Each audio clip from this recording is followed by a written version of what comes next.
Twisted Metal 3, here we are, a series without its creator. The third entry in the Twisted Metal series was 989 Studios' first attempt at making a TM game after GT Interactive bought SingleTrac and left the rights with Sony. Initially, David Jaffe was supposed to be coming back to direct, but in reality, he had moved on to the next stage of his career and was only mentioned in the credits under special thanks. So the soul of the series, the developers who created the game with passion, and Jaffe, literally pouring parts of his being into creating characters like Needles Kane, were all gone. Some people would call that a recipe for disaster, and while I would normally agree, I wanted to give Twisted Metal 3 a true chance to make an impression. And what does it do? It makes the loading bar feel progress in the wrong direction. Okay, let's look past that. But don't forget it, because this weird error is a sign of things to come.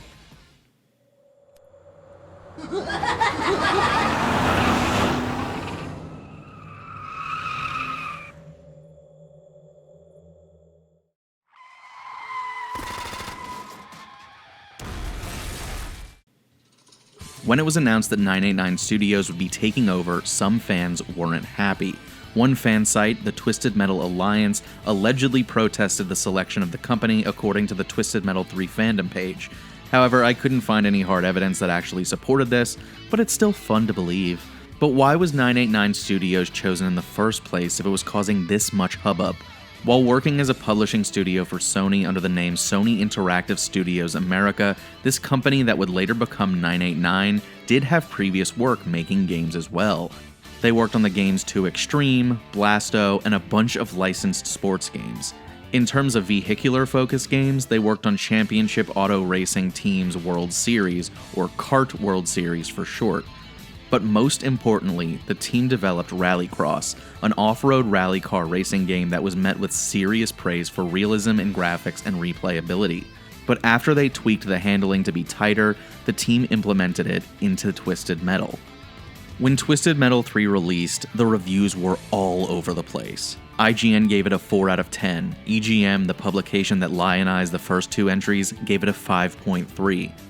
But GamePro gave it 4.5 stars out of 5, and Game Informer gave it an 8.7 out of 10. The reason I mention review scores in a very granular level here is to set a precedent. This game was incredibly polarizing. At best, it was a worthy new entry. At worst, it was the worst game in the series.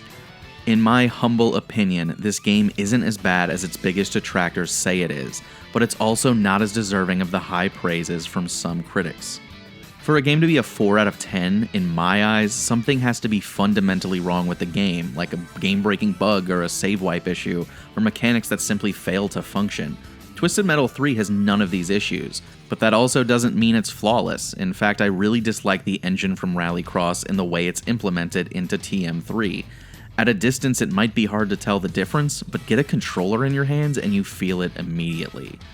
Your car can no longer rotate when it's stopped, and turning requires momentum either forward or backward. Additionally, the cars have inconsistent traction where the wheels are grippy moving forward, but lining up a shot while reversing means you'll be slipping and sliding all over the place.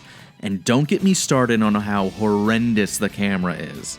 My biggest frustration with the gameplay is that all these cars hate being upright. They flip over if the wind blows the wrong way.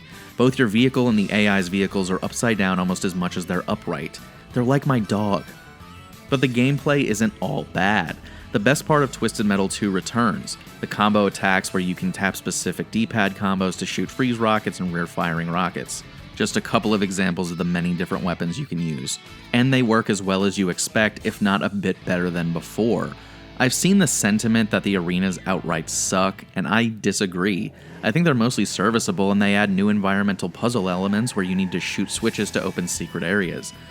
A couple of the areas are pretty derivative from other games or just outright boring, like the familiar feeling London area or the totally empty Washington, D.C. Like the games before it, Twisted Metal 3 uses a password system, and unfortunately Sweet Tooth is once again locked behind a password and can't permanently be added to the roster.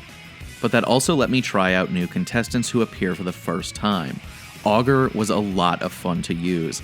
This construction vehicle feels like a tank, and understandably so. It basically is one. The drill on the front is used as a special weapon to hook enemies and spin them to death. Club Kid, the Mini Cooper driving rave life DJ I definitely wouldn't get along with, is zippy and fun despite flipping over more than any other car I drove. His special attack is really good. You drop down a cyclone that sucks up enemies and then explodes. While they're trapped, you can wail on them and maximize damage. I liked it a lot, but that's really where my compliments about the game end. Easily the worst part of this game is enemy regeneration. After killing all the opponents on specific levels before the round ends, enemies you already killed come back for some unknown reason. It's not particularly fun because on one hand it feels like padding, and on the other it's frustrating because they could have just shown you enemies you haven't fought on that level. Why make you fight the same enemies twice? But where Twisted Metal 3 really falls short is the tone. The soul of the series feels like it was ripped away, leaving a zombie of a game to shamble across the earth. So much of this game feels like a knockoff, like the developers at 989 just flat out missed the point. It almost feels like they expected exclusively children to play this game. For instance, look at Santa's workshop level. Why? Why is this here? There is something truly abrasive about the way this game portrays itself. Instead of the stylistic comic book endings for the characters, our eyes are tortured by these bright and tacky, fully animated scenes that seem designed to spook children into brushing their teeth before bed. So, Sweet Tooth, your wish is to eat all the candy and ice cream you want? Your wish is granted.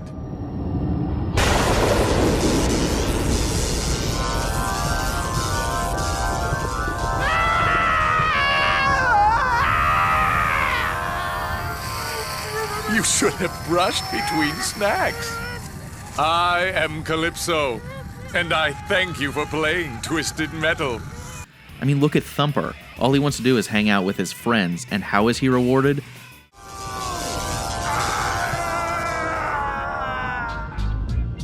Hang in there, kid.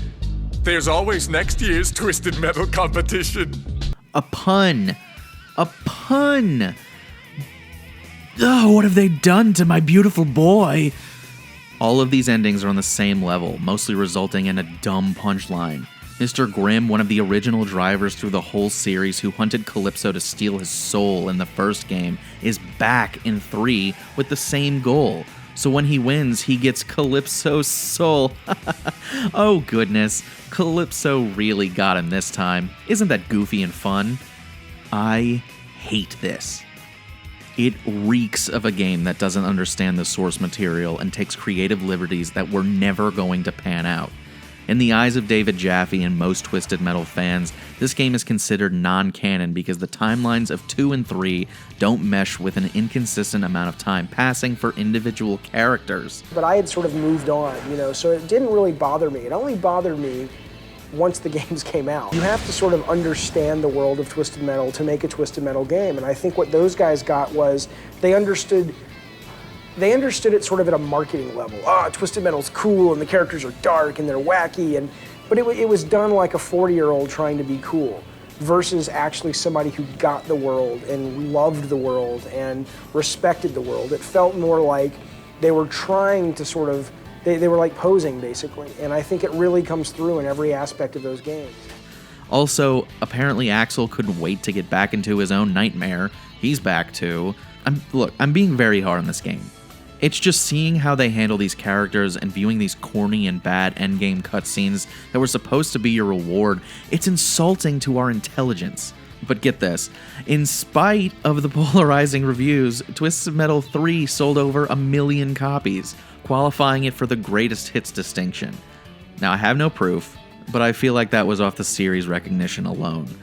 I'm really trying hard to separate my biases and love for Twisted Metal 2 with how I view this game, and I have come to the conclusion that you will either like it or hate it, depending on what you come to Twisted Metal for. If you've played the first 2 games and have exhausted yourself in the levels and vehicles, I think this game offers enough gameplay in a competent, albeit worse, way that you'll like the new levels, even Santa's workshop.